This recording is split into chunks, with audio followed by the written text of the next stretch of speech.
and welcome to another episode of Theme Park World Tour. Today we've come here to Holovis. Holovis had invited us to their demonstration facility, and as some theme park enthusiasts may already know, the company were recently part of the team that brought Wickerman to life at Alton Towers. In this episode, we're going to speak to creative director Peter Cliff and go behind the magic at Holovis.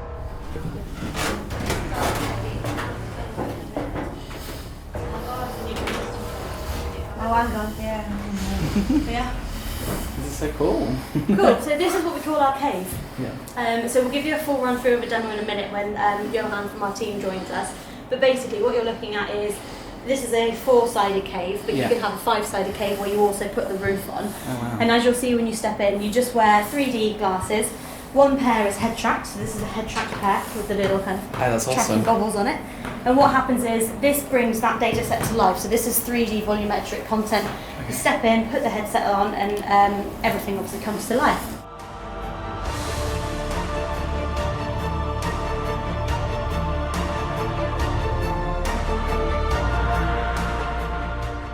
So in an enterprise sense, this allows you to do training and kind of use all the virtual tools before maybe you have access to real equipment, or if real equipment's not available. In an entertainment sense, it lets us explore whole site master plans or specific theme park attractions so that you can check that things are where you thought they would be, things are going to work, and it just brings that CAD to life in a much more compelling way that everyone understands.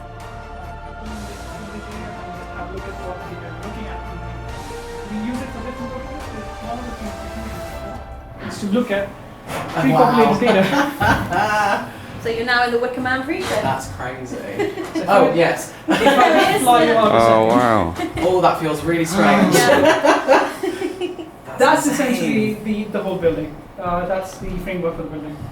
So if I just fly you through the start, This is let's do a incredible. nice little walk through the whole. I was here yesterday, so this really helps.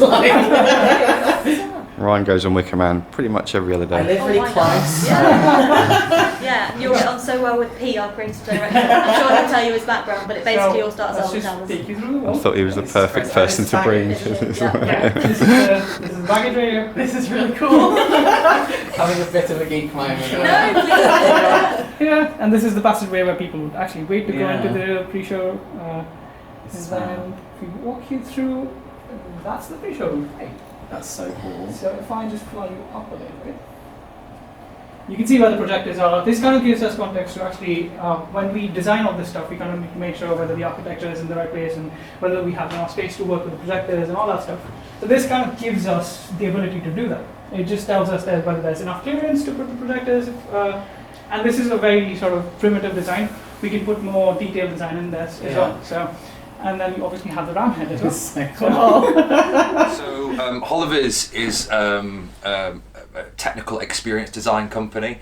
So we are made up of software developers, artists, media content specialists, AV engineers, creatives, VR specialists, and we all come together to help design, create and build attractions that kind of feature technology at their heart. That's kind of like the world I work in. We also do a lot of work in simulations, so flight simulators, and enterprise as well. So people like Jaguar Land Rover, that's one of our key clients, health and safety simulators, and both sides kind of feed each other. So yeah. The points on the glasses are basically tracked positions, and we can define that camera position using the head positions that we get from the glasses. So we've got cameras on top which do the tracking for us, and then we get that data and put it into our sort of software and use that. It happens so. I know it sounds so silly to say, but it happens so quickly. Yeah. There's no lag almost, if that makes any sense. Yeah, absolutely. This is ridiculous. So a lot of the tracking systems that we use are real-time systems. That's why we get this kind of sort of accuracy, and we get this kind of sort of response time. See yourself bound and Wickham, encased in his soul, and you see yourself in him. I guess a big reason we're here today is because of your work on Wickerman. Can you tell us a little bit about how that project first came to fruition? So I actually started working on Wickerman whilst I was still with Alton Towers and Merlin, we were the kind of general concept had been defined, so we knew it was going to be called the Wickerman. There'd been several designs for the structure, the general theme. I know we were batting a few things back and forth. At one point we were saying, you know, should it actually be more kind of jungle tribal and link into Katanga Canyon? You know, we were looking at kind of the purpose of the vehicle, and there was a few iterations back and forth, but ultimately it settled where it did. Our team were tasked with coming up with a concept for the pre-show that elevated the experience and kind of allowed the marketing message to be delivered. You know, at the end of the day, it's a 1.2 meter family Woody. Yeah. How do we intensify that? And it was like, right, pressure's on you, do it in this pre-show. And actually one of the first iterations was using lots of live actors, having you know, a live actor maybe do a vanishing gag or a flying gag like we did with Molly Crow, sorry. And kind of seeing what had happened in the past where we've had live performers and they maybe weren't continued in certain areas, we kind of started to push it in the direction of doing some kind of media-led show, and it kind of left there. I then left Merlin, joined Holovis, and it was very clear that the capability we had here was perfect for that, so we went back in. As per all of our jobs, we had to competitively pitch ourselves, both kind of financially and also from a concept perspective. But then we won it, and then we won from the moment you enter the kind of batching area where bag drop is, to the point in which you leave the station was kind of given to us as a scope. Okay. So to tell story, to kind of lead the theme, the design. What happens, the effects, then also how the wider attraction then kind of links into that. So at a lesser extent, the queue line, so with the audio, any SFX in the queue, the main structure, so how we kind of put effects in there, and also the post show as well. And then it was an iterative process, working with Merlin, working with the team here, working with the local team at Alton, just to develop a show, and it was a complete collaborative effort. You get that impression even once the ride was launched. You could just tell that this was many hands, right through to some of the basic theming, to the actual engineering of the ride. And you wouldn't believe how many iterations of that pre-show there was. You know, I think when we first did the recording, I think it was like 4 minutes long. You know, in terms of what we were doing, and we had to just cut it. So much content we wanted to put in there. But it was really important that we wanted the pre-show to be impactful. That if you were re-riding, it wasn't a kind of task to, you know, 'cause sometimes pre-shows can go, I just want to get on the coaster, you know. So it's just like get it in, and also making sure that we hit throughput. And we knew that we were dispatching it at 60 seconds. So the show was only about 40, 45, 50 seconds long, I think, in total. So to get all of that in such a short space of time. Yeah.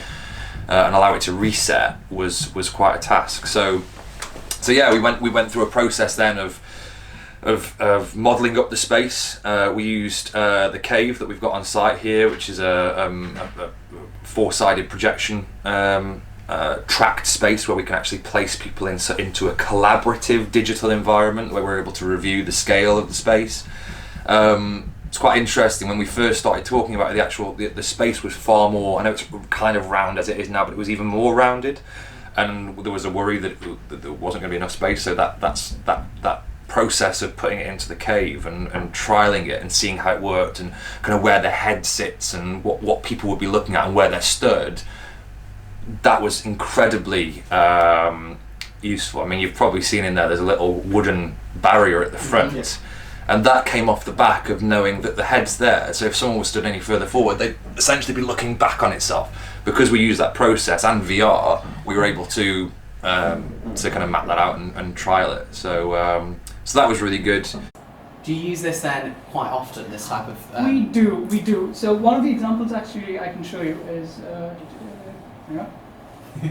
That's also really cool, I have to say. If I just bring you out to the main menu, Yeah. I can take you to one of these, which is a simple training scenario. So what this software was built for was the ability to train people to do different bits of tasks.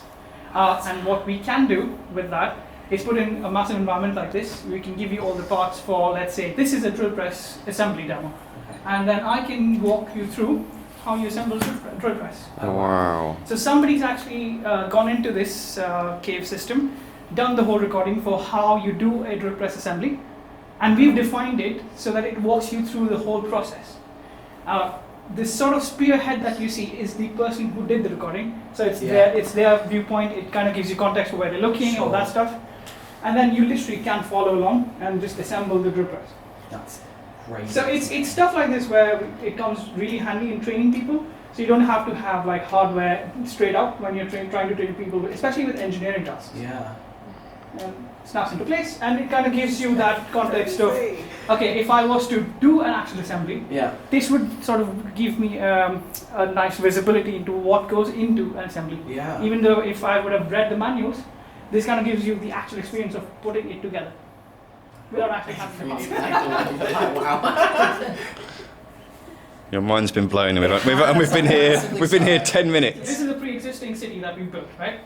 I can just fly you around.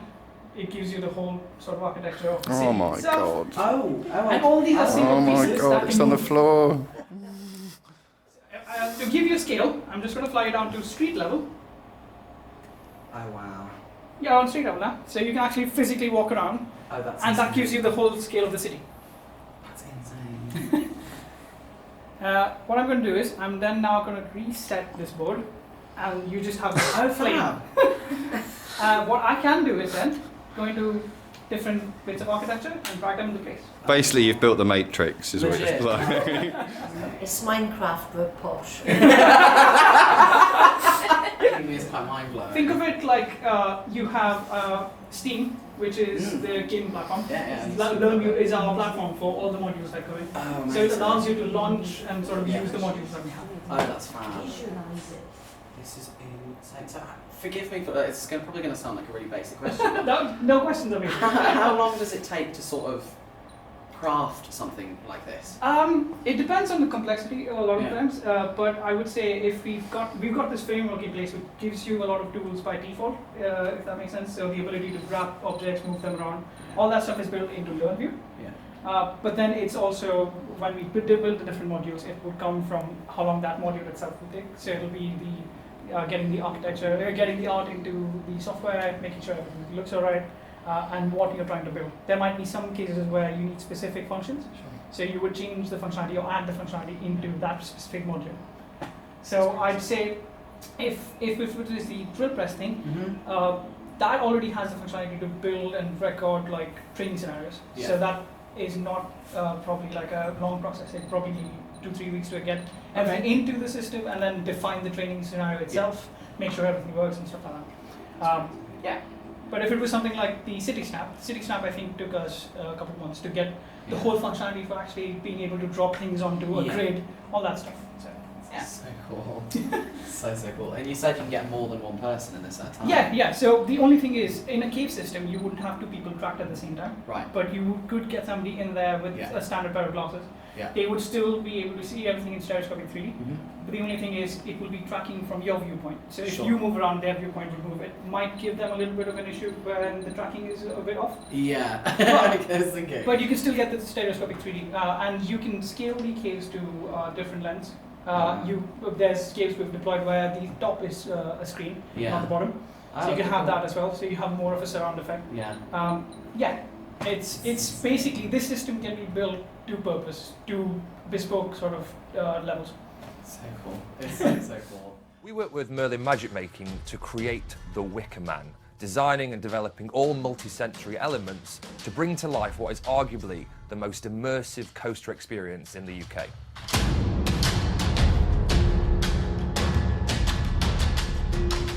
This is a great example of the Holovis turnkey capability.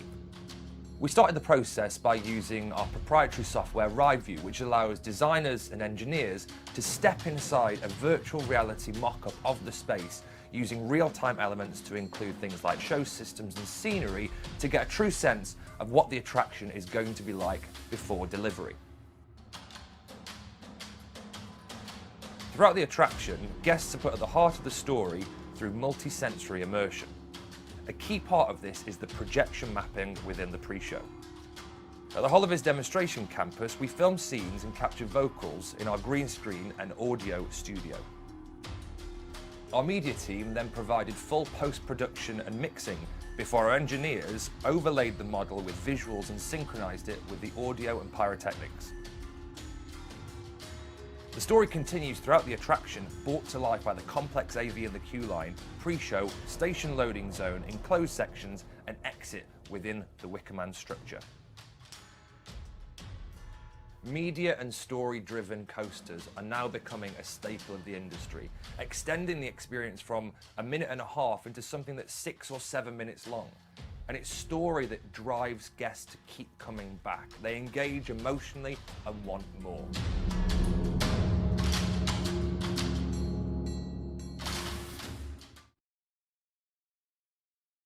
What would you say was the biggest challenge out of all that? And do you think it will stand the test of time like the other secret weapons? For me, the biggest challenge I think was matching the time we were given and making sure that it was really, really impactful. My experience has told me that guests are very, very difficult to engage, especially with the narrative. You wouldn't believe. I remember watching some of the work we did when we did Scarefest, when we did like Sanctuary. That sat in that first room watching guests listen to Dr. Kelvin and seeing like 50% of them just like. Yeah. Whilst he's talking, I'm like, you've got a live actor and that's not engaging enough. So the idea of trying to make something that really got you, and that's why we wanted to make it very physical. So we've got the infrasubs in there that really kind of vibrate your internal organs. That's a critical part of that, because if it was just kind of normal audio, even just 7.1 surround sound, I just don't think it'd cut through. So it's just making sure everything was there for a reason, and to do that in such a short space of time and tell that story. So that was, I think, the biggest challenge. In terms of it kind of standing the test of time, I think it's the best coaster there, in my opinion. Now, I love Nemesis. I love the Smiler. I love Oblivion. 13, all of them actually. But 13. For me, it's the most rounded experience. And it's an experience, not just a coaster. Yeah. And I think we kind of nailed the brief in that you witness the pre-show, and when you come out of the pre-show, you're so hyped up by it that the coaster is more effective. And that's what I think the power of pre-shows have. And I think that it'd be lovely to see more of these kind of semi-story-driven, highly themed coasters that have these show sections. In parks in the future. Purpose-built structures, along with the latest technology, are often at the heart of what Holovis do.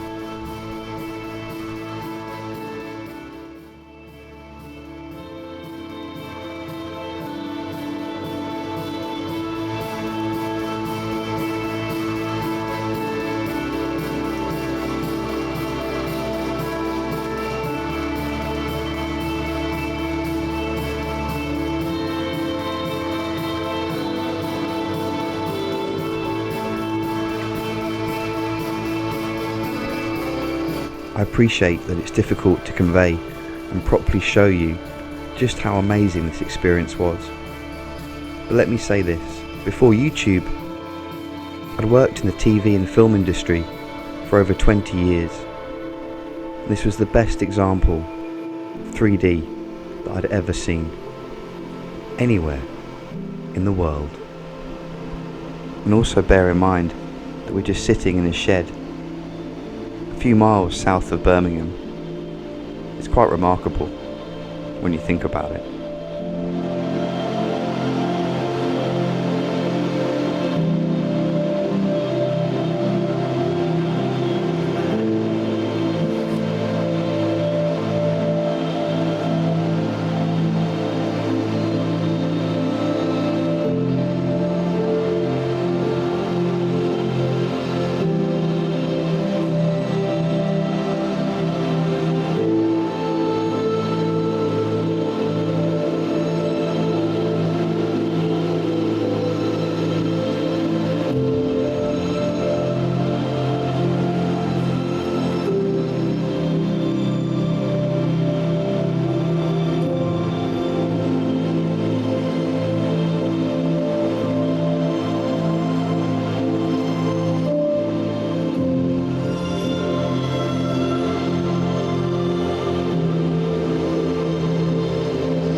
Just going back on something that you said earlier, how much push and pull do you have between what the park have given you versus what you guys are presenting, and is it very much a creative, I can't explain the word, but you know what I'm trying to say, is it a very involved process, or is it you have to do this sort of thing?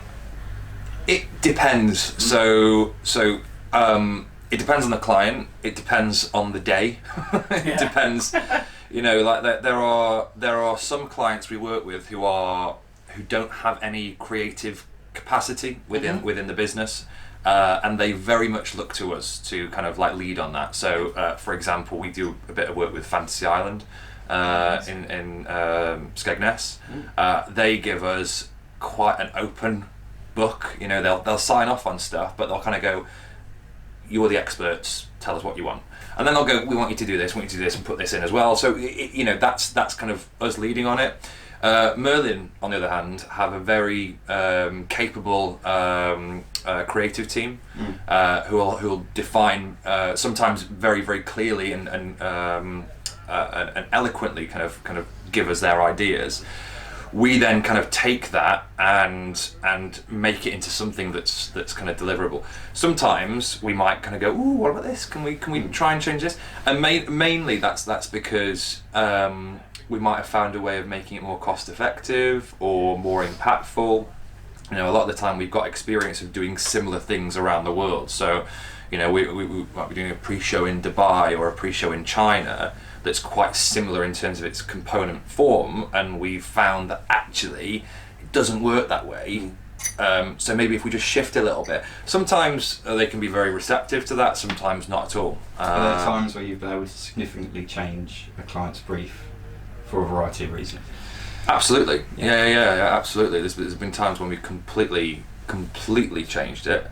We're currently building a dart ride in China at the moment, and they came to us with a concept and said, can you deliver this? We costed it, we did it, we went back and went, there you go, but we don't particularly think this is going to work. Okay. Here's an alternate option. And it was okay, so the concept, I don't mind sharing this with you, but the concept was initially about kind of surrealist artwork.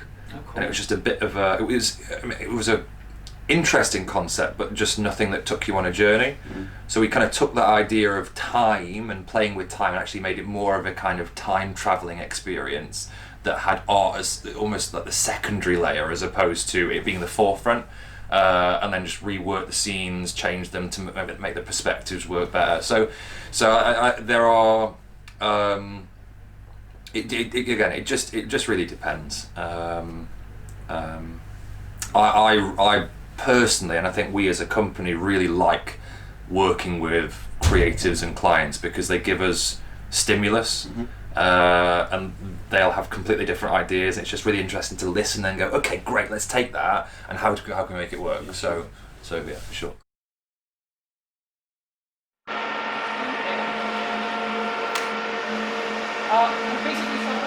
So yeah, everything in there has been designed as if it was a real car. So for example, you see the sat nav and everything. Yeah. You actually even have the radio as well. And our audio engineer actually is the one doing the call. It's just to see, because there's actually a log that can be done at the end of the driving to see how often you actually went over the speed limit, how often you actually got your eyes off the road. So that's why there is an incoming call at some point just to see. And I tell you, people went off the bank just because they were trying to answer the call. So it gives you all that awareness of how dangerous it is by not paying attention. It's fabulous. So the minute you actually start driving, the sleep thing kicks in. You start to get fuzzy sort of view. That's actually happening in the headset as well. Yeah. Your sound you start to sort of have like muffled sound. No way. And it's just really uncanny, the experience of driving when you're tired. It's very, very clever. Yeah, everybody dies. There's no way of there's no avoiding the crash. I want to see. I want to get. He will scream. I hope he does. I hope he screams. This is incredible.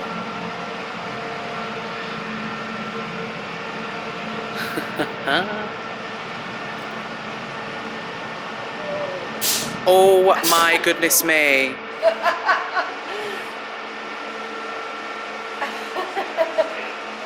You are very calm about the situation. You just turn your head away, like avoiding the truth will help.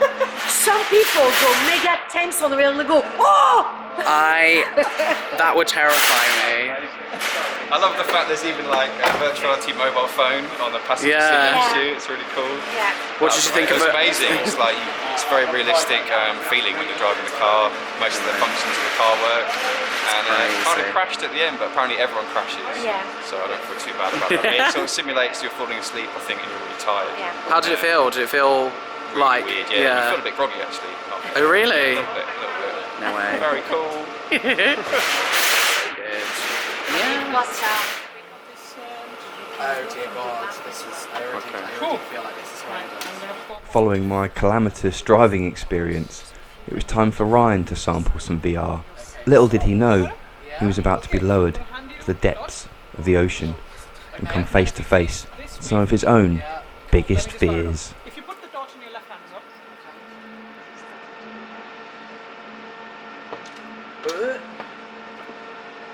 So you can actually, if you with your right hand reach out, reach out. Where? Yeah, that's the yellow box. Oh, I you can see. actually press it. Yeah. That's Oh my goodness.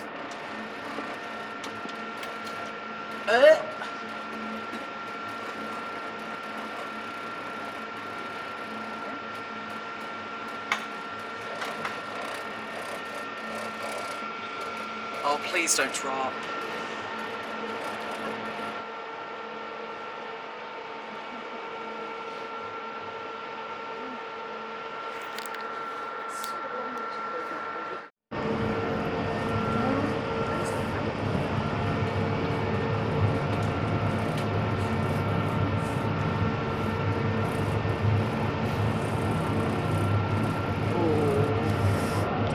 Oh, okay.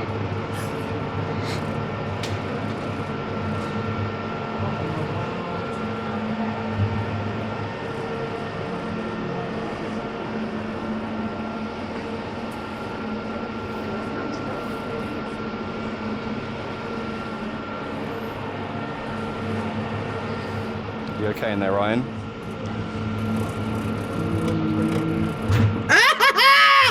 Oh my god! No! This is vile! I don't want to. Okay.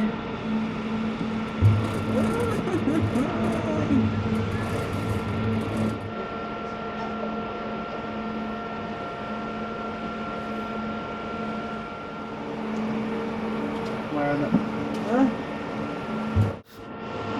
It's almost the end. So what's the future for virtuality? I see it becoming more and more common in theme parks, in amusement, so sort of like for experiences, because you can do so much stuff with VR. There's no sort of, it's more limited by the ideas you can have really, and you can deploy it for stuff like this, which is, there's not much hardware involved, there's quite basic stuff, and you can still work with it. You might want to get this. Okay, I don't like this. No, no.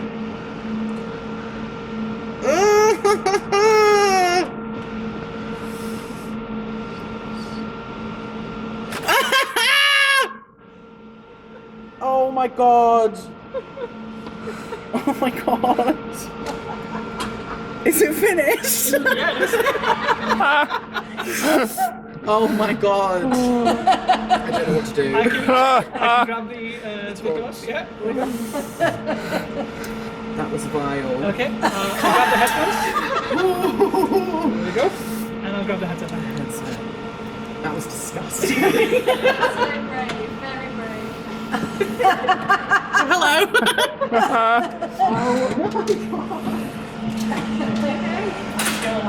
That's so sad. Because we've got the sound and the lighting, etc. I think we could even go further by introducing smell, like That's a round smell. Terrifying. Talk us through it. Like, well, you're in a. You can see how small it is, but you feel like you're in a massive space. You're in a like a service lift thing. You start going down, which is like, I don't like heights anyway, so that's a big no off the checklist. And you get about halfway down, and the lift just decides to spite and just fall a little bit, which is enough in and of itself. And then it reminded me of The Descent a little bit, if anybody's seen that horror film. Yeah. You get a little bit further down, and I don't know if it's timed or synced, but it was very cool. I say cool now. I looked to my left, and you just saw something dart off, and I was like, absolutely not. So it's the perfect build-up. It's like builds up so well, and then you get to the bottom, and you're like, he's dead. And there's just your last. I don't want to give too much away, but I don't know how many people are going to see it. And there's like a last-minute scare, very similar to Darren Brown's scare when the thing comes at you at the end. Yeah. It was so tense. I'm sweating. So good though. It's so simple. Like. That Wickerman Pre-show so great is it is just overall immersive. Yeah. You know what I mean? Immersive experiences are at the heart of everything you do, but how do you keep your ideas so fresh and innovative? Big question, I know. Yeah. Well, kind of what I said before, one of the things that really helps us is how we kind of straddle two industries. The enterprise industry pushes us to develop. We kind of go, oh, there's this new AR headset. How can we do that in a themed environment? And sometimes maybe it's not there yet. We've not really seen it deployed in a theme park yet, but we are definitely on that track because we know where it's going, and we're involved in other discussions, probably where the application is. I mean, Microsoft HoloLens 2 is about to launch. We've been involved in some of the dev work with that, and they're pretty much pitching that as a piece of technology primarily for enterprise, not for personal use. But because there's limitations in personal use. But the limitations in personal use aren't necessarily carried over into theme park because you've got a kind of controlled environment. So actually there's lots of different things you can do. So the industry pushes, technology pushes us. We did this attraction as being going up scaffolding over Battersea. And we took this about 3 years ago to Amsterdam, and there was somebody who was scared of heights. And he thought he was moving, said, I got to stop. Said, you've actually not gone anywhere. But for him, he'd gone 20 meters, and he had to come off. But the next day he came back, he said, I've got to conquer my fear. And he actually managed to go all the way up. Of course, at the end, the lift falls down. It probably kind of scared him to death at that point. But it's the fact that he actually managed to conquer the fear. So this is also, from an educational point of view, and to conquer phobias. Imagine if you had like a cave full of spiders for me, that would be my phobia. But it's how people build them. But yeah, that doesn't move. All it does is hydraulic feet, just platform. But you feel your brain is in that sense of space where you think you're actually going up and really going down. You really do, because for the first maybe 5 seconds I was like, okay, right, I've experienced something similar to this before, and then you just forget that you're stood on a platform in the room. When it drops, wild. I was myself crouching on the cage. My stomach. You feel like you just protect yourself. Like that feeling you get when you fall, it made my stomach go. So that's how much the lift actually moves. What? That's it. That's it. It does move more than that. It feels so much further. Yeah. That's incredible. That's it. It's your brain playing tricks. That's actually incredible. That's like half an inch. Half an inch. So half an inch. And that had me cowering in the corner. Just taking the time sometimes to go, right, what is cool and what could we do and what's an impossibility? Looking to the future and going, what's never been done? I also find it quite interesting to look at the past and go, right, what has been done already but perhaps wasn't quite there when it was first launched, or what's an existing experience that we could innovate on. Great example at the moment, Zamperla are doing an interactive bumper cars experience where they project onto the floor and you drive around and pick up digital assets like you're in a video game. Cool. What a cool way of just taking something that now that we're kind of actually, that's quite an easy thing to do from a technology standpoint, and integrate it with a piece of ride technology and hardware that's from years and years ago. I think that's really cool as well. But I think ultimately for us, when talking about technology, I think the most important thing is that the audience don't realise it's technology. Great point. That it's a I always hate someone coming to us and going, "Oh yeah, we want VR." I'm like, let's pause a second. What story are you telling? Is that right? Who's your demographic? Is that right? Sometimes after we've gone through that process of kind of creative analysis, we work out that VR is not the right way, and actually projection mapping might be, or immersive audio. It's I think it's making sure that technology is there to serve the story. I always have the kind of comparison, and only a British audience really gets this, but I see technology and the way people use technology being like Darren Brown versus David Copperfield. Okay, so David Copperfield for magic, he kind of goes, I'm doing magic. Look at my magic. I'm going to walk on water. I'm going to make the Statue of Liberty disappear. That's like someone going, I want to do VR. I want to do something really techy, and for people to have a technology-led experience. Right. You can enjoy it, but you enjoy it for the fact that you're just observing or experiencing technology. In the same way that when you watch David Copperfield, you kind of go, I know it's not real. No one can actually make the Statue of Liberty disappear, but I'm impressed by the fact you've done it. I think it's much more interesting, especially for a kind of immersive environment like Darren Brown. He's using the same gags and same tricks. He's not a mind reader. He's using kind of gimmick tricks that you could probably buy in a magic shop. But he surrounds that in story, and he only shows you like the tip of what he's doing. Everything else is hidden away. He's not going, look at this magic. And actually, in some respects, that understated way of using it is more impressive, and that's what we really focus on. That's one thing I've noticed about you guys generally. It's never technology for technology's sake. You always seem to be finding the right way and the right dynamic to do something. Absolutely. I find quite interesting. Absolutely. How would you say the process has changed from the first project you did here till the most recent ones, both in application yourself and with the technology that you're using?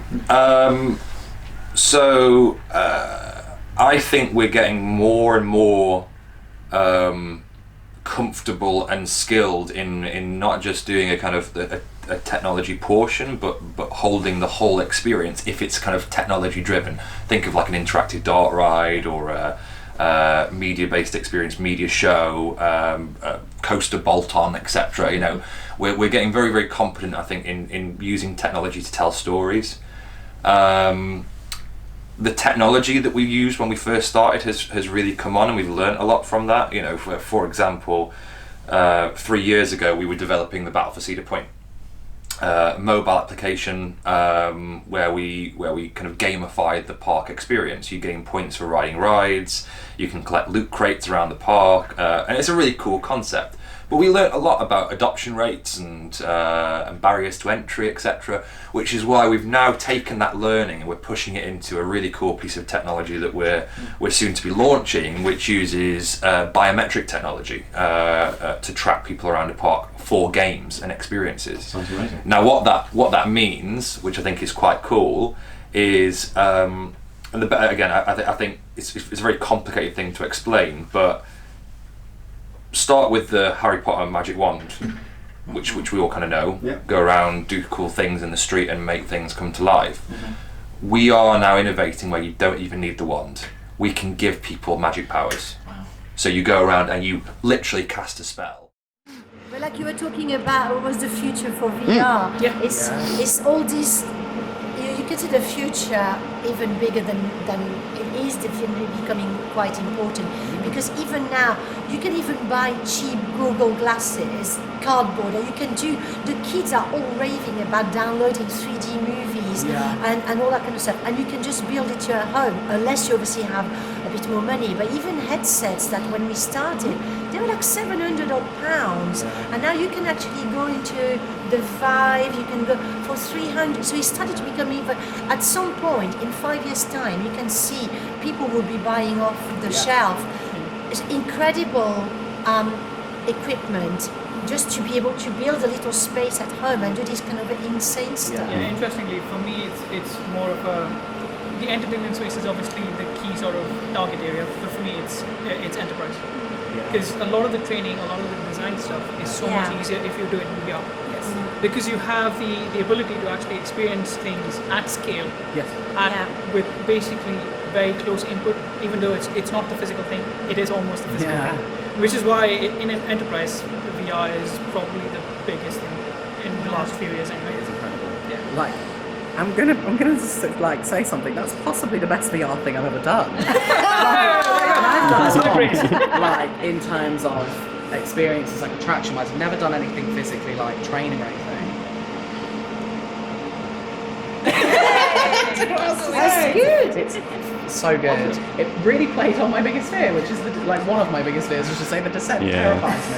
You do one of the talk greatest about modern horror movies. And he really builds it, and all the content has been done internally by artists. Wow. And you can see the texture, you can really feel it because it's so real. I was crouching on The Descent and then absolutely screamed to death. Well, the other girl actually that did it, Hayley, long blonde hair, was down because of the fan blowing. It was perfect because she screamed, but her hair went up in high. So that was our marketing video that went on at the exhibition in IAPA. Everybody was like, "Who is that?" Because her hair goes. And it was just super build up. It's like the scare, hair on edge. That's incredible. So one of the things you did mention was the thing that you saw darting past and over. Yeah. That's all randomized. It's never the same for any really? user. So even if you go again, it will be a completely different experience for when you see those things. Like, not even joking. What are you most proud of at Holovis, apart from Wickerman? Difficult one.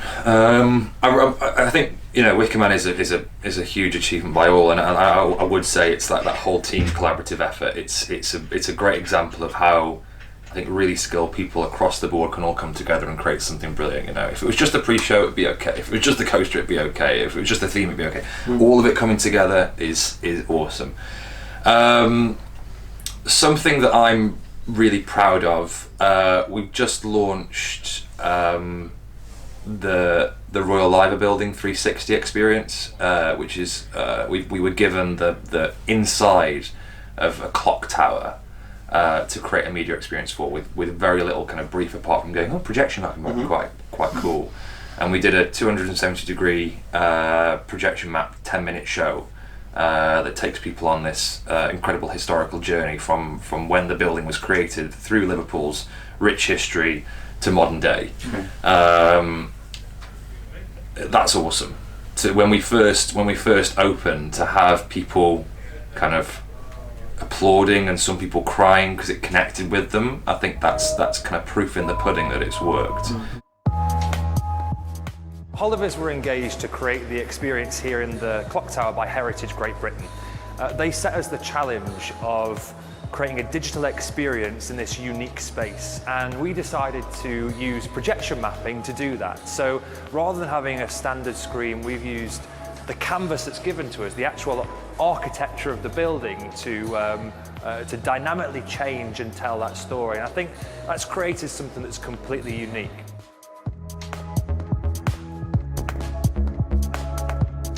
When we decided to take the approach of using projection mapping, typically we expect these experiences to be outdoors on a single plane like the front of a building. But what we've done here is we've taken an indoor space, which means we can operate 365 days a year in all weathers, but still manipulate what is the stunning architecture of the building. And that's what this is all about. It's about bringing to life the history of the space. And by using projected media, we can do that. We can take you right back to when the building was created and through all the chapters of Liverpool's vibrant history. And it's created a very, very unique experience, which is spectacular. The Clock Tower experience was concepted along with Holovis to bring to life the history of Liverpool and the culture, the sport, the music, and everything that makes this city what it is, because there's so many wonderful facets to this city that we get the chance to tell the story of. And Liverpool's history is quite unique and quite wondrous, and there's been a lot of regeneration in the last 10 years, but we go further back using the building as an anchor from its creation in 1908. You can see scenes of the founding of the liver beds, them getting built in the foundry. You can also see the Blitz. You can see some sport and some cultural events, and of course we can't talk about Liverpool without talking about Mersey beating the Beatles as well.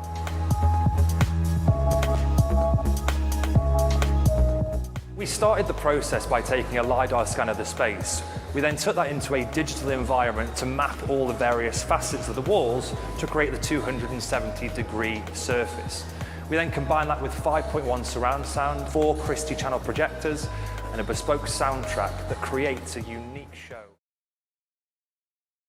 So we do all kinds of things, like you can see here. This was a projection mapping setup. Yeah. This was for Ferrari World. Yes. A bunch of projects for. We built Wickerman Pre-show in here, actually physically built it. We had the head hanging, polystyrene version of the head. Wow. Yeah. It's very important that you said. For me, it's not. This probably goes against what a lot of our team believe, but for me, it's not about how good the projection quality is or how smooth the animation is or how loud or vibrant. For me, it's if it's connected with the audience and you get that reaction, that for me is the success. And Wickerman and Royal Liver Building, for me, do that really, really well. You know, you watch those first few groups coming out of the pre-show, again applauding or gasping or feeling that rumble and kind of feeling a bit sick. I go, right, okay, whilst it might not be a pleasant experience, it's done its job. And the same goes for Royal Liver. Talk to me about that opening day quickly. All the creatives that I've met so far, I talked to them about this. John Wardley, Andrew Porter at Merlin, they all have this thing when opening day where it's actually quite a depressing day for them because they're giving the keys over for their baby. I know sometimes you're only working on a part of that ride, but how is that experience? I think it's the best day for me. It's the absolute best day. It's seeing people's reaction coming out of anything, whether that be a scare maze when it used to be at Alton Towers, or whether it's a ride that we're developing now. It's fulfilling. It might be a legacy from being a performer. I don't know, but kind of like it's like a delayed applause or delayed response. But seeing a visceral response from people coming out is like, boom, you got it, and that never ends because you just go back and watch it again. You know, where we had a company away day where we all went to Alton Towers, and everyone got to ride it because, you know, a lot of people who worked on the project here on the media had never been to Alton Towers. They're all kind of like working around on their computers. So it's just really good to see that and to know that it's still going well. It's awesome. What would you advise young people who want to get into this kind of work? How should they go about it? So if you know what you want to do, like, you know, if you want to be an artist, you want to be a creative, you want to be a project manager, etc. Obviously kind of follow that route from a kind of educational standpoint, but reach out. You know, if you're into this industry and you want to make a career out of it, the best thing you can do is just go and knock on the door of a place like Holovis. There are lots of brilliant British companies that are doing this kind of stuff, from ride systems, coasters, design houses, and if you're there with a really positive attitude and kind of willingness to learn, they'll kind of greet you with open arms. You know, we had someone apply for a job recently, and her background was nothing to do with anything that we do in Holovis, really. I mean, there's a few little bits with graphic design where it's kind of sitting a little bit into the media side, but nothing at all. But she wrote an awesome letter, and she just said, listen, I don't really have the skill set as of yet, but I love what you do, and I'm a professional in this line. I'd love just to come and meet you. And we were like, okay, let's see. And she came in, gave an awesome interview, and just chatted through what she was passionate about. We offered her a job. Because we thought, well, if you've got the right attitude and you're passionate, you can be moulded into the right area. So that's what I'd say. If you don't know what you want to do, just get out there and maybe volunteer and try different things. You know, you might think, oh, I want to be a project manager, go and do it and hate it, but actually you prefer to be a deployment manager or a designer or what have you. Yeah, just get out there and do it. Working with motion platforms as well. So that's a Hexapod motion platform. These are the same ones that are going into another major theme park.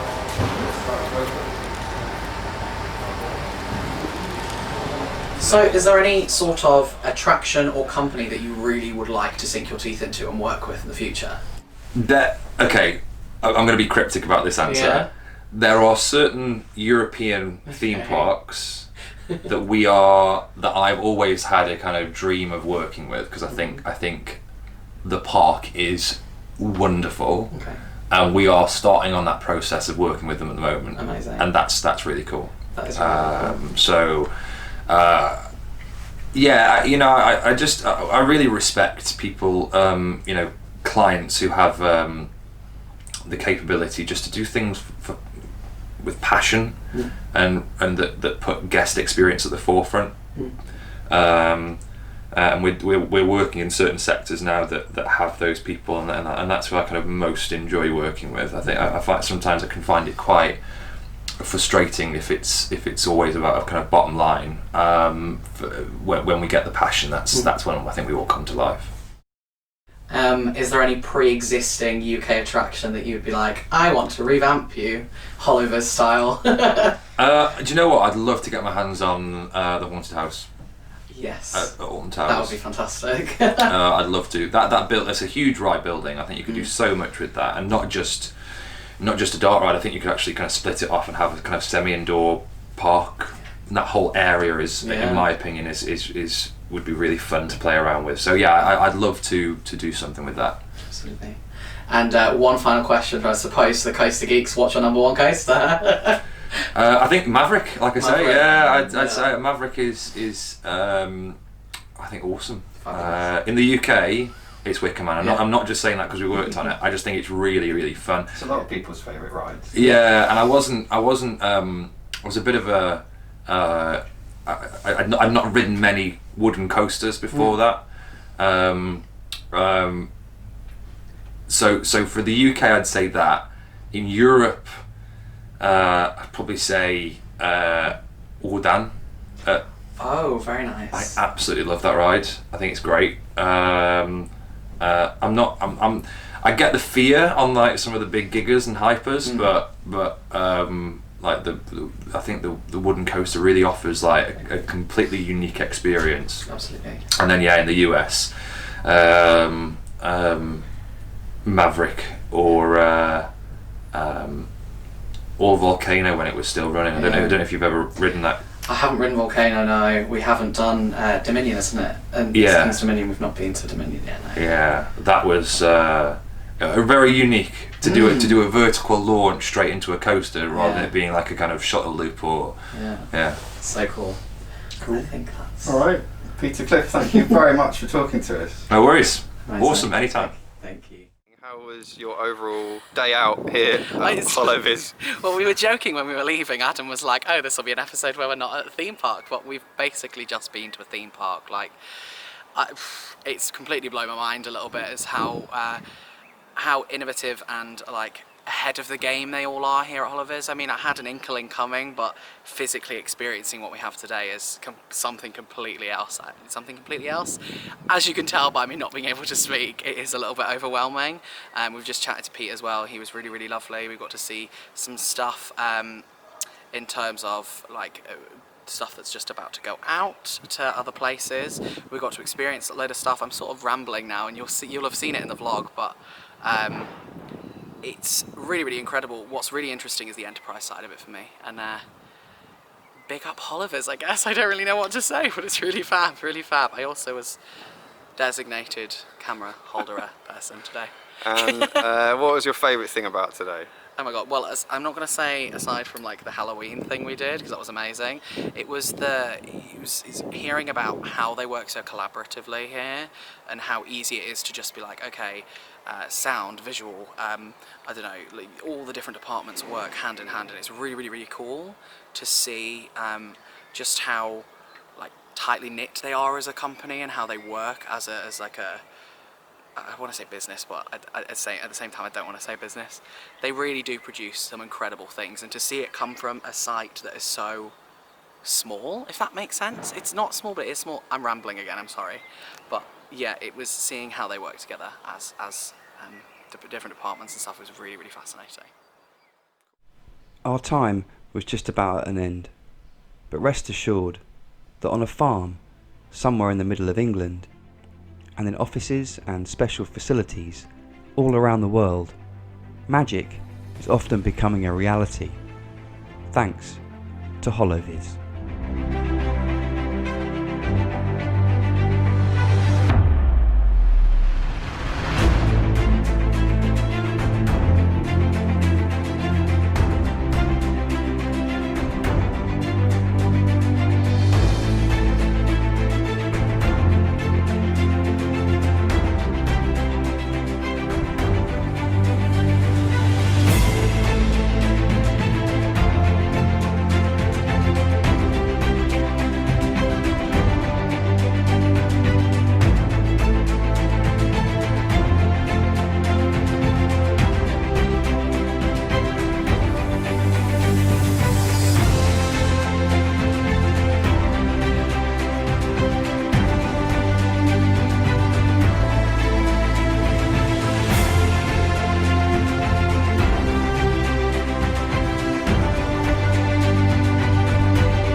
That's it for today. Thank you for watching, and if you've enjoyed what you've seen, please do subscribe. I'll see you next time on Theme Park World Tour.